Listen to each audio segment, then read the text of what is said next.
అపోస్తులైన పౌలు వారు తిమోతికి ఉత్తరం రాస్తూ ఓ చక్కటి మాట అంటారు. చూడండి, తిమోతిలకు రాసిన మొదటి పత్రిక 6వ అధ్యాయం 7-8 వచనాలు. తిమోతిలకు రాసిన మొదటి పత్రిక, నాతో కలిసి, మనం ఈ లోకములోనికి ఏమీ తేలేదు. నేను చెప్పినట్టు చెప్పండి, మీరు అట్లా తేల్చేటట్టు చెప్పొద్దు. మనం ఈ లోకములోనికి ఏమీ తేలేదు. మీరేదో తెచ్చినట్టున్నారు. ఏం తీసుకొచ్చాను చెప్పండి? ఏమీ తేలా. అమ్మ కడుపులో నుంచి వచ్చేటప్పుడు దిగంబర స్వాములుగా వచ్చాం. ఈ లోకాన్ని విడిచిపెట్టి వెళ్ళేటప్పుడు కూడా దిగంబర స్వాములమే. అదే అంటాడు, మనం ఈ లోకములోనికి ఏమీ తేలేదు, దీనిలో నుండి ఏమీ తీసుకొని పోలేము. 8వ వచనం, కాగా అన్న వస్త్రములు గలవారమై ఉండి వాటితో తృప్తి పొంది ఉందుము. నెక్స్ట్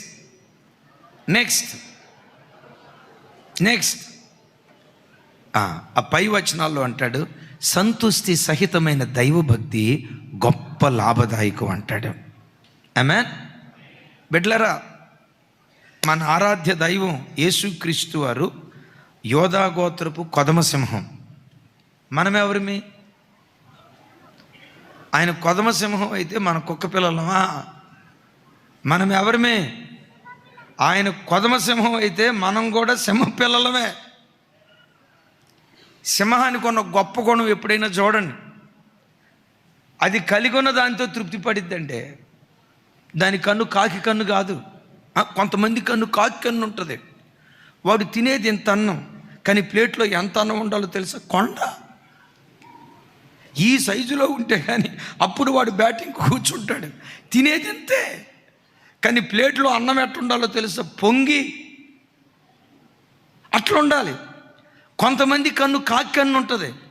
సింహం ఉందో చూసారా? అందుకనే దాన్ని సింహం అన్నారు. ఏంటో తెలుసా? సింహం వేటాడేటప్పుడు ఒక జింకను పట్టుకుంది. జింక దొరికింది.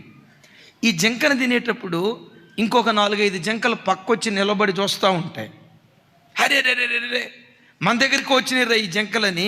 ఈ జింకను వదిలిపెట్టి సింహం మరో జింక మీద దాడి చేయటం ఎక్కడైనా చూసారా? మీరు ఏం చెప్పట్లేదు, ఏం బ్యాంక్ తమ్ముడా? ఎక్కడైనా చూసారా? అస్సలు పట్టించుకోదు. ఎంత డీసెంట్గా బిహేవ్ చేస్తుందో అది. అసలు అటు పొరపాటును చూడదు.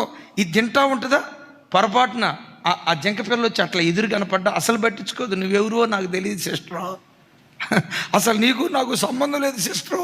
అప్పుడు ఇది ఎట్లా బిహేవ్ చేస్తుందో తెలుసా? నేను శాకాహారిని, అస్సలు నేను ముట్టుకోను. అసలు పొరపాటునట్టు కన్నెత్తి చూడదండి. దానిలో ఉన్న గొప్ప గుణం, కలిగిన దానితో తృప్తి పడింది. నువ్వు యోధా గోత్రపు కొదమ సింహమైన యేసయ్య బిడ్డవి. దేవుడు నీకు ఇచ్చిన దానితో తృప్తి పడుదువుగాక. యాత్రికులం ఎవరు మనం? ఏం చెప్పట్లేదు సరిగ్గా. ఎవరు మనం? ఈ లోకంలోకి ఏమీ తీసుకురాలేదు. వెళ్ళేటప్పుడు ఏమీ తీసుకొని వెళ్ళలేము. ఒట్టి చేత్తో మనం వెళ్ళాల్సింది. సంపాదించు, తప్పులేదు. కష్టపడు, తప్పులేదు. దేవుడు అవకాశం ఇచ్చే కొలది వనరులు వెతుక్కుంటూ ఒక స్థితిమంతుడిగా మార్చబడు, తప్పులేదు. But at that same time కలిగిన దానితో తృప్తి పడేవారిగా మనం ముందుముగాక. ఎందుకు మనకు తృప్తి కావాలి? భక్తుడు అక్కడ అంటాడు కదా, సంతుష్టి సహితమైన దైవభక్తి గొప్ప లాభదాయకం అంటాడు.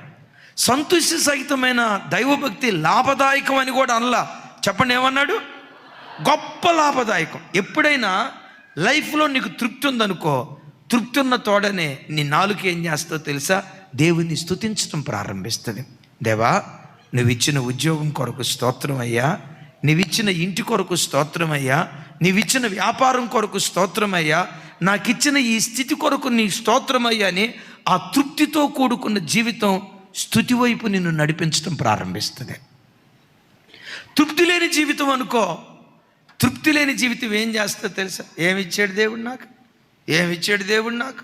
అది వాళ్ళు కారు కొన్నారంట, ఇదిగో వీళ్ళు అపార్ట్మెంట్ కొన్నారంట, వాళ్ళు మలేషియా టౌన్షిప్లో 3 బెడ్రూమ్ ఫ్లాట్ కొన్నాడంట. మా ఆయన ఉన్నాడు, ఏమి శోకం.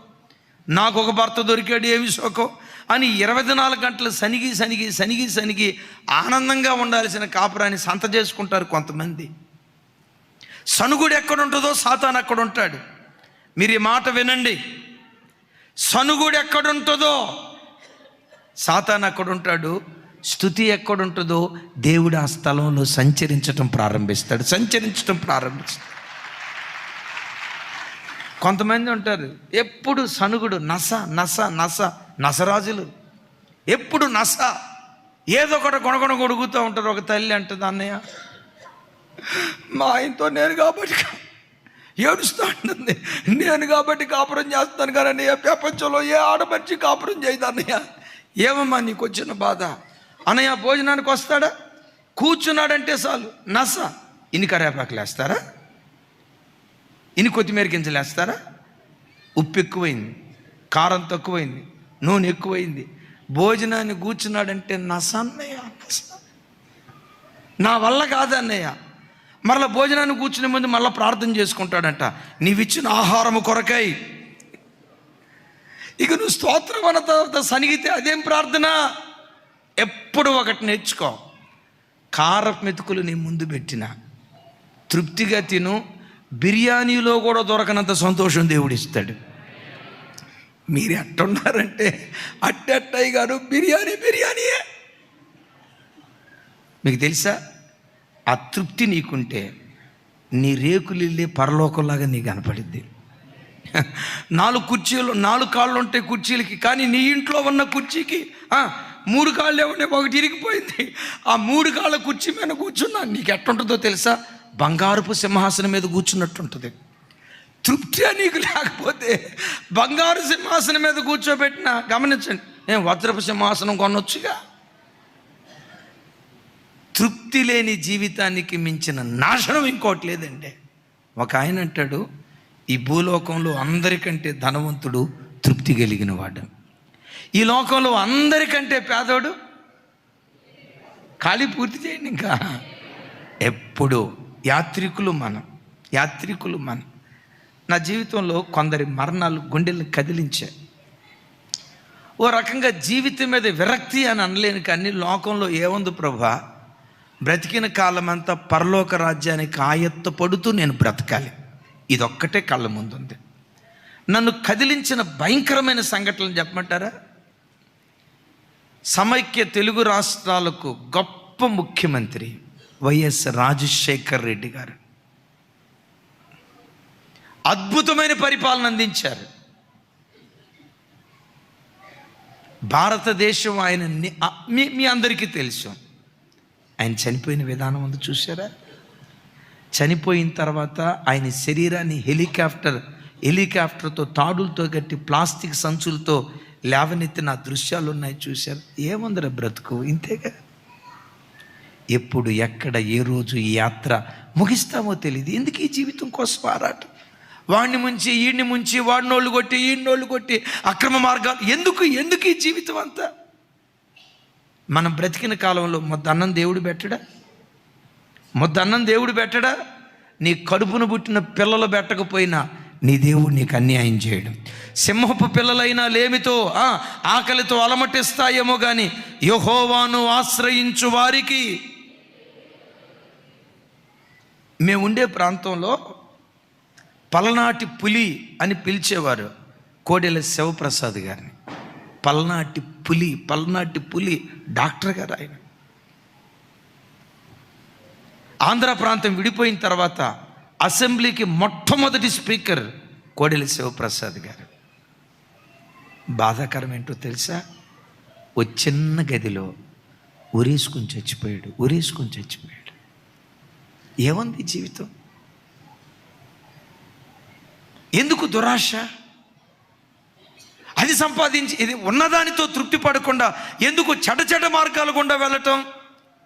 నువ్వు సింహపు పిల్లవి, కలిగిన దానితో తృప్తిగా బ్రతికే జీవితం దయగల దేవుడు మనకు అనుగ్రహించును కాక.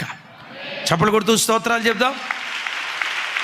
మరొకసారి మనం ఎవరిమి చెప్పాలి. మీరెవరో నాకు తెలియదు కానీ నేను మాత్రం యాత్రికున్నమ్మా. మీరు పర్మనెంట్ ఏమో ఇక్కడ. ఎవడు పర్మనెంట్ అండి? ఇందిరాగాంధీయే పర్మనెంట్ కాల, నెహ్రూనే పర్మనెంట్ కాల, ఎవడు పర్మనెంట్ కాదు. మనమందరం యాత్రికులం కనుక కట్టడలను ఆధారం చేసుకుని నడవాలి. రెండవది, యాత్రికులం కనుక కలిగిన దానితో తృప్తి పడాలి. యాత్రికులు మాత్రమే కాదు. ఇప్పుడు చూడండి, యాత్రికులు అంటే 24 గంటలు ఈ భూమి మీదే తిరుగుతామని కాదు. యాత్రికులము ఈ లోకంలో యాత్ర చేయటానికి వచ్చాం. ఈ యాత్ర ముగించినంత కాలం ఈ లోకం మనకి ఎలాంటిదంటే పరదేశులం. మన సొంత దేశం ఏదో తెలుసా? పరలోక దేశం. ఎప్పుడు నీ మనసులో నేను పరదేశినయ్యా, నాది ఈ దేశం కాదు, నాది ఈ భూమి కాదు, నా సొంత దేశం పరలోక రాజ్యం అయ్యా, నా సొంత దేశానికి నేను రావాలి. నా దేవుడున్నాడు అక్కడ, నా కొరకు ప్రాణం పెట్టిన నా ప్రాణప్రియుడున్నాడు. తన ప్రశస్తమైన రక్తము ద్వారా నన్ను కొని, తన వాక్యము ద్వారా కడిగి, తన స్వకీయ సంపాద్యంగా నన్ను మార్చుకున్న నా ప్రాణప్రియుడు అక్కడున్నాడు. నా దేవుని నేను చూడాలి, నా దేవునితో యుగాయుగాలు బ్రతకాలని ప్రతి క్షణం నీ సొంత దేశాన్ని గూర్చి కలలు కంటూ దేవుని సన్నిధిలో మనం బ్రతుకుతాము గాక. చప్పలు కొడుతూ దేవునికి స్తోత్రాలు చెప్దాం.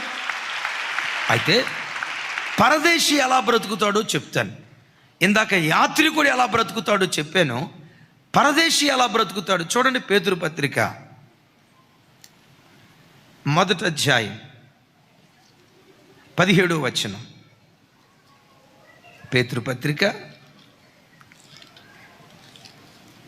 1వ అధ్యాయం 17వ వచనం. నాతో కలిసి, పక్షపాతము లేకుండా క్రియలను బట్టి ప్రతి వానికి, మరోసారి, పక్షపాతము లేకుండా క్రియలను బట్టి ప్రతి వానిని తీర్పు తీర్చువాడు తండ్రి అని మీరు ఆయనకు ప్రార్థన చేయుచున్నారు గనుక మీరు పరదేశులై ఉన్నంత కాలం, ఇంకోసారి, మీరు పరదేశులై ఉన్నంత కాలం, నాతో కలిసి, మీరు పరదేశులై ఉన్నంత కాలం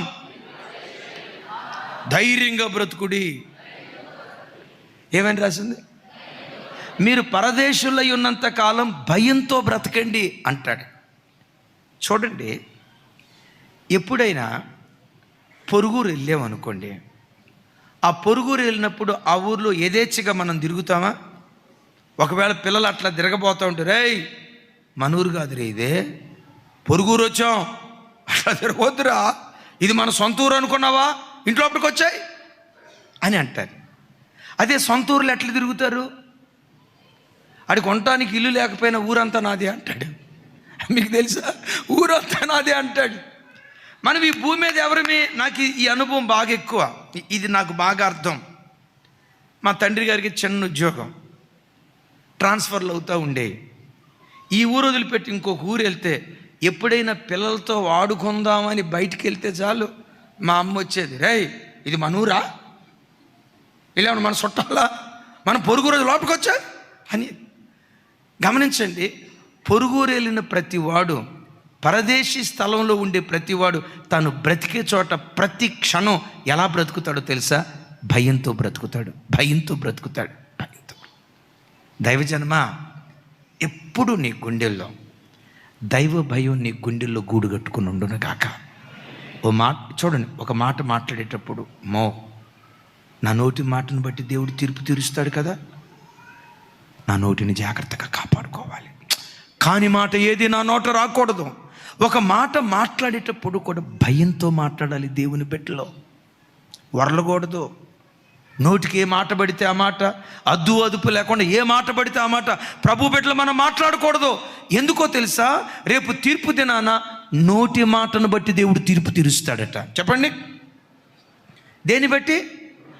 నువ్వు చిన్నతనంలో తల్లి గర్భంలో నుంచి వచ్చినప్పుడు కేరింతలు కొట్టావే, కేరింతలు కొట్టింది మొదలుకొని చనిపోయే ఆఖరి క్షణం వరకు నువ్వు మాట్లాడిన ప్రతి మాట రికార్డ్ అవుతుంది దేవుని దగ్గర. విన్నారు ఈ మాట? ఈ కాలంలో మనం మాట్లాడిన మాటలు ఫోన్లో రికార్డ్ అవుతున్నాయా లేదా? నేనంట మనిషి తయారు చేసిన ఫోన్కే ఇంత టెక్నాలజీ ఉంటే మనిషికి ఆ జ్ఞానం ఇచ్చిన దేవుని దగ్గర ఇంకెంత టెక్నాలజీ ఉంటుంది? ఒకళ్ళు కూడా ఆమె చెప్పలా? విన్నారా? దేవుని దగ్గర ఇంకెంత టెక్నాలజీ ఉంటుంది? అయ్యలారా, అమ్మలారా, ఓ మాట మాట్లాడేటప్పుడు నా మాట నా దేవుడు వింటున్నాడు, నా మాట నా దేవుడు వింటున్నాడు. ఎప్పుడు ఆ భయం నీ గుండెల్లో గూడు కట్టుకోవాలి. ఎందుకు ఆ భయం గూడు కట్టుకోవాలో తెలుసా? యెహోవా యందైన భయం పవిత్రమైనది అని రాస్తుంది. ఈ దైవ భయం నీ గుండెల్లో ఉంటే నోటిని పవిత్రంగా కాపాడుకోవటానికి దేవుడు కృప చూపించునుగాక. చెబుదాం ఆమేన్. ఓ పని చేసేటప్పుడు, ఒక దృశ్యాన్ని చూసేటప్పుడు, ఒక వ్యక్తితో మాట్లాడేటప్పుడు, అయ్యో నేను చూస్తున్న ఈ దృశ్యాన్ని బట్టి దేవుడు తీర్పు తీరుస్తాడు అని ప్రతి క్రైస్తవుడు తన బ్రతుకులో వాక్యం ఉంటుంది, భయముతోనూ వణుకుతోనూ మీ సొంత రక్షణను కొనసాగించండి అంటాడు. నాతో కలిసి చెప్పండి, భయముతోనూ. ఇంకోసారి, భయముతోనూ. నేనంట, ఈ అపవిత్రమైన లోకంలో నువ్వు మలినం కాకుండా నిన్ను కాపాడేది నీ గుండెల్లో ఉండే భయం. భయం లేదా నీకు?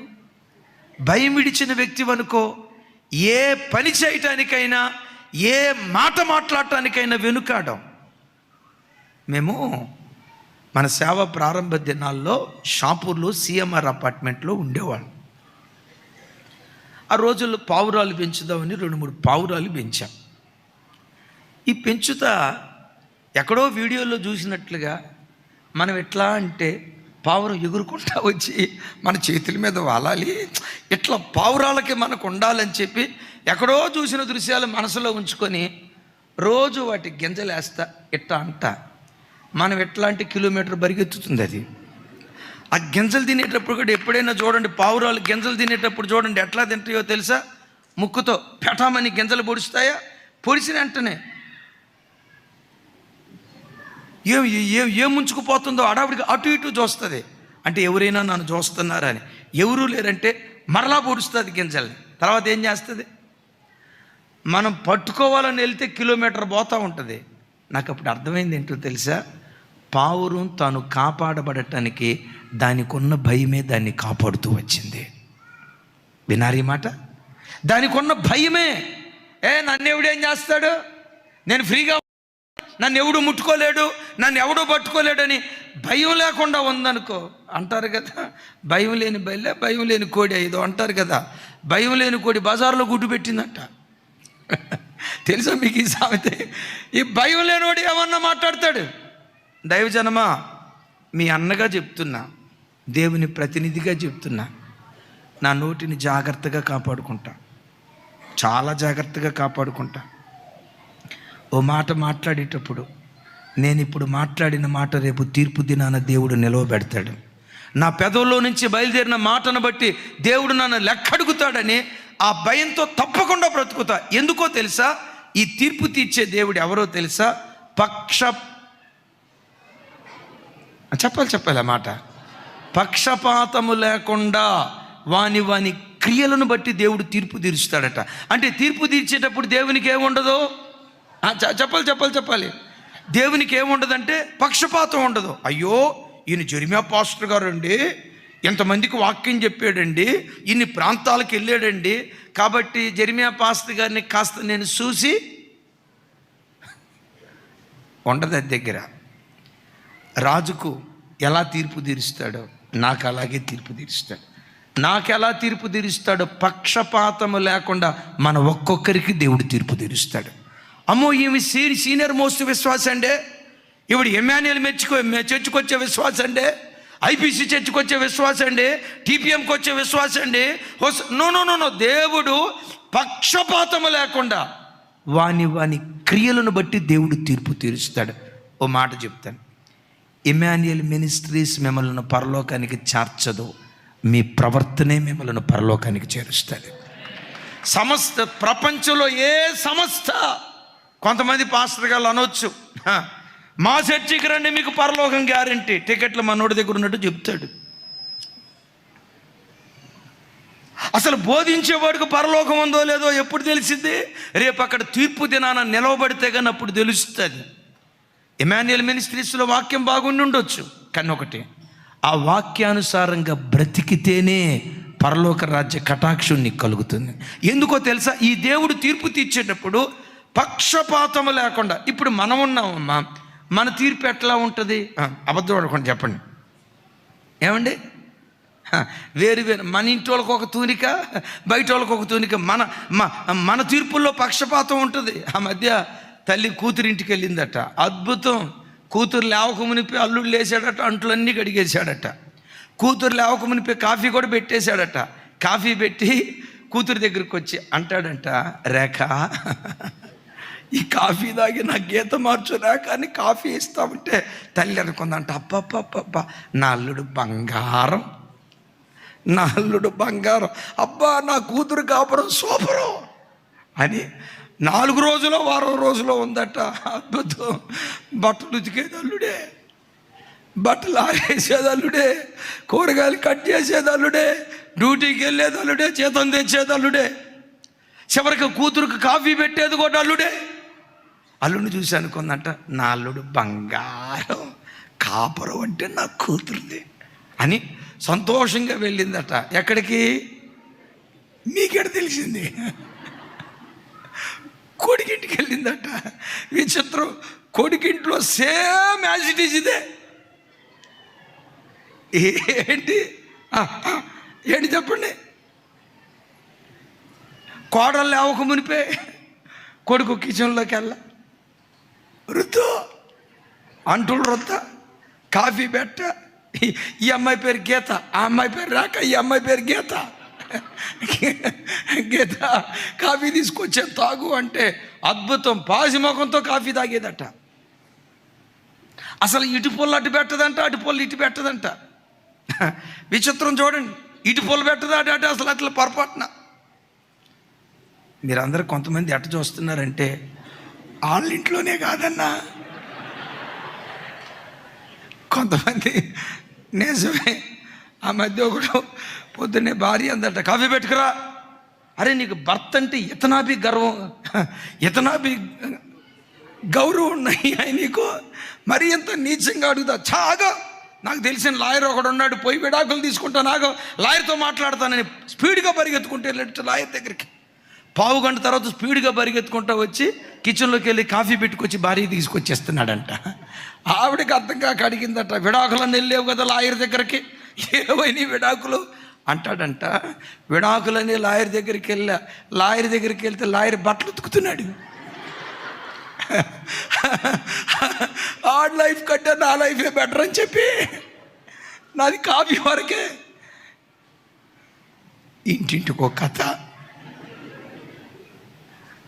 సరే వదిలేసేయండి. వారం రోజులు ఉందాం అనుకున్న తల్లి ఇక ఇది చూడలేక 3వ రోజు వచ్చేసిందంట. వచ్చేసిందా? మీలాంటి వాళ్ళు అడిగారంట, అమ్మా కూతురు కాపురం ఎట్టుంది? అల్లుడు బంగారం అయ్యో, అల్లుడు బంగారం, బా నా కూతురును పొలంలో పెట్టుకొని చూసుకుంటున్నాడు. మరి కొడుకు కాపురం ఎట్టుందమ్మంటే, ఆడొడ్డి సన్న ఆడిని కూర్చి, అమ్మో మా కోడలు ఉందయ్యా గయ్యా. చెప్పండి, పక్షపాతపు తీర్పిది. నీ దేవుడు నీతి కలిగిన న్యాయాధిపతి. వేరు వేరు తూనికరాళ్ళు యెహోవాకు హేయం. తన మన భేదం ఉండదు. ఈ పాస్టర్ గారు విశ్వాస ప్రభు పట్టించుకోడు. ప్రతి వానికి వాని క్రియల చొప్పున దేవుడు ప్రతిఫలం ఇస్తాడు. అందుకని బిడ్డలారా, మనం పరదేశులమని ఎరిగి కూర్చున్న లేచిన భయం. నా ఊహలను బట్టి దేవుడు తీర్పు తీరుస్తాడు, నా క్రియలను బట్టి దేవుడు తీర్పు తీరుస్తాడు, నా నోటి మాటను బట్టి దేవుడు తీర్పు తీరుస్తాడని పరదేశులైన మనం మన సొంత దేశానికి వెళ్ళాలి అన్న ఆలోచనతో నిత్యము దైవ భయం కలిగి బ్రతుకుదుముగాక. ముగిస్తున్నాను ఆఖరి మాట. యాత్రలో ఉన్నాం కదా, యాత్రికులము పరదేశులు. ఈ యాత్రలో పరలోకానికి చేరకుండా ఒక్క మాట నాకు సమాధానం చెప్పండి. ఈ ఆత్మీయ యాత్రలో మనకు శత్రువులు ఉన్నారా లేరా? ఈ ఆత్మీయ యాత్రలో మన మొట్టమొదటి శత్రువు ఎవరు చెప్పండి? సైతానా? ఎక్కడున్నాడు వాడు? సైతాన్ నిజమే. సైతానికి మించి అసలు శత్రువు ఉన్నాడు. అన్నా ఎక్కడున్నాడన్నా నాకు ఇంతవరకు కనపడలేదే అంటారా? నీ సొంత శరీరమే నీ శత్రువు. ఆన్ని మించిన శత్రువు ఇంకొకడు లేడండి. చూడు, మీరు అనుకుంటారు ప్రభా కనీసం ఒక్క 3 గంటలైన రోజుకొచ్చి ప్రార్థన చేయాలి ప్రభా. బాగుంది, 30 నిమిషాలకి బ్యాటరీ డిశ్చార్జ్ అయిపోతుంది. ఎవరు సహకరించట్లేదు ఇక్కడ? చెప్పాలి. నువ్వు అనుకుంటావు రేపు 4ంటికి లేచి అబ్బా చలిలో కూడా 2 చేతులు పైకెత్తి స్తుతి స్తోత్రం, స్తుతి స్తోత్రం, స్తుతి స్తోత్రం. నేను అట్లా స్తుతితోని నీతిమంతుల గుడారాలలో రక్షణను కూర్చిన ఉత్సాహ సునాదాలు వినబడతాయి. సాహస కార్యాలు చేసే దేవుని దక్షిణ హస్తం ఆ ఇంటి మీద అని రాయబడి ఉంది కదా. ప్రభా మీ సాహస కార్యాలు చేసే హస్తం నా ఇంటి మీద సాపడాలి, కాబట్టి పొద్దున్నే 4ంటికి లెగుస్తా ప్రభా అని ప్రతి రాత్రి అనుకుంటావు. 4 అయింది నువ్వు అనుకోకపోయినా. అలారం కూడా కొట్టింది. చూడండి, నువ్వేంటో తెలుసా, ఇంకో 1/2 గంట తర్వాత లేద్దాంలే అనేది ఎవరు? ఇంకొక అర్ధగంట తర్వాత లేద్దాంలే. చివరికి 6 అయిపోద్ది. ఇంక ఇప్పుడేం ప్రార్థన చేసుకుంటాం? పిల్లలకి టిఫిన్ చేయాలిగా, రేపొద్దున్నే చేసుకుందాంలే. ఎట్లుంటుందో తెలుసా? పాత రోజుల్లో కిరాణా షాప్ దగ్గర రాసి ఉంటారు అప్పు రేపు, అప్పు రేపు. నీకు ఎప్పుడు చూసినా రేపే. ప్రార్థనకి ఎవరు ఆటంకం? నీ సొంత శరీరమే. నువ్వు అనుకుంటావు నా చూపును పవిత్రంగా కాపాడుకోవాలయ్యా, పవిత్రంగా కాపాడుకోవాలి. ఓహోల్లో కూడా పాపం చేయని పవిత్రమైన జీవితం నాకు దయచేయి. పవిత్రంగా బ్రతకాలి ప్రభువా. ఆశ టన్నులు గుండెల నిండా ఉంటుంది. అలా త్రోవను వెళ్తావా? నీ కన్నే చూడు చూడు చూడు చూడు చూడు చూడు నీ కన్నే లోకం వైపు త్రిప్పుతుంది. ఈ ఆధ్యాత్మిక మార్గంలో, ఈ విశ్వాస మార్గంలో మన ప్రధాన శత్రువు మన సొంత శరీరమే. చెప్పండి ఎవరు? చెప్పాలి. మన ప్రధాన శత్రువు మన సొంత శరీరమే. అందుకనే అపోస్తులుడైన పేతురు వారు మాట్లాడుతూ చక్కటి మాట అంటారు. 2వ అధ్యాయం 11వ వచనం.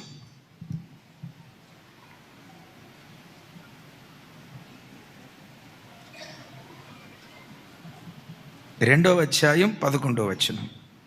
మొదటి పేతురు పత్రిక. తమ్ముడు, మొదటి పేతురు పత్రిక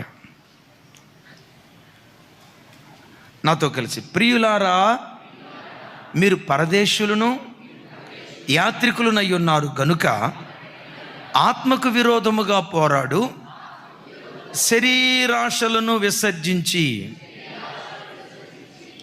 చూడండి, ఇది చెప్పి ప్రార్థన చేస్తాం. శరీరాశలను విడిచి అని అనలా, అని అంటే బాగుండేది. శరీరాశలను విసర్జించి అంటాడు. నేను అడుగుతా, విసర్జించటం అనే మాట సహజంగా ఎక్కడ వాడతాం? మలమూత్రాదులు విసర్జించే చోట ఆ మాట వాడతాం.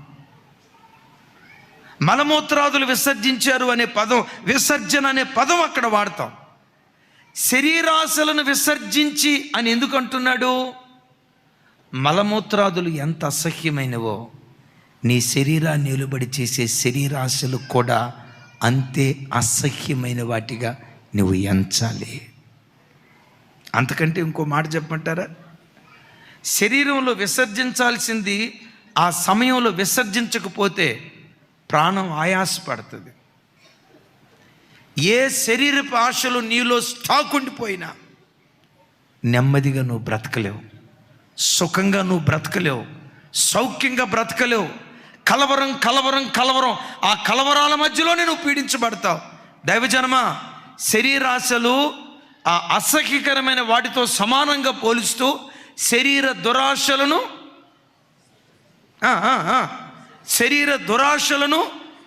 ఈ శరీర దురాశలు నీ ఆత్మకు విరోధంగా పనిచేస్తూ ఉంటాయి. ఇందాక 2nd సెషన్లో ముగింపులో ఈ మాట చెప్పాను.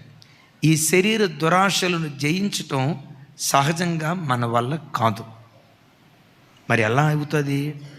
అపోస్తులైన పౌలు వారు అంటారు, ఆత్మచేత శరీరపు క్రియలను చంపిన యొడల మీరు జీవిస్తారు, ఆత్మానుసారులుగా బ్రతుకుతారు అంటాడు. ఆమేన్.